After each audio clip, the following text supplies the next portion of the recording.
Hi, welcome back. This is Carl DiNardo, Science Librarian at Eckerd College, and in this EndNote video, just very quickly going to kind of get you started, maybe a little bit familiar with the interface for EndNote, and we're going to orient you to setting up groups in EndNote and what those are.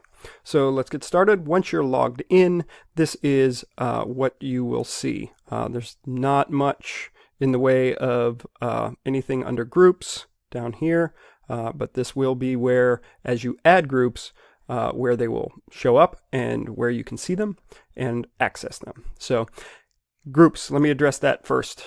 Groups are, you can just think of them as folders for your research. So in EndNote Basic, you get access to a lot of things, and what you can do is break up your major research topics into these folders or groups. So again, I'll just use the example I used in a previous video. If you're researching climate change, you can make a folder for climate change. Unfortunately, what you can't do with this tool is subdivide. You can't make groups within groups. So every group you make is going to have to stand on its own, and if you need something a little bit separate, you're going to have to make a separate group. If you need that type of functionality, you may want to look to their other product, EndNote, just EndNote. It's the full version, but that is pretty expensive. There also might be alternatives out there that are free.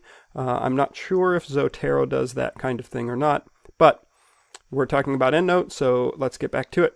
So how do you make a group? I'll call your attention to the kind of tabbed bar up here. And what we want to do is go to Organize. And as you go into these tabs, note that there will be subdivisions down here as well. We're not going to worry too much about that just now, but just remember they're there. And under Organize, the thing that pops up is Manage My Groups, and that's where we want it to be. So the default here is, again, not much going on, but we're just going to create a new group. A pop-up window will say, what do you want to call it, basically? We'll call it Climate Change. Click OK. And now I have a group, again, kind of like a folder, set up for climate change. There's other more advanced options here. If you are working with in collaboration with someone or multiple people, you can all access and share the same group. You can all contribute to it or delete from it, that type of thing. That's definitely beyond this particular video, but just remember that that's here. So we've created a new group for climate change. We don't have any references in it just yet, but we hopefully will soon.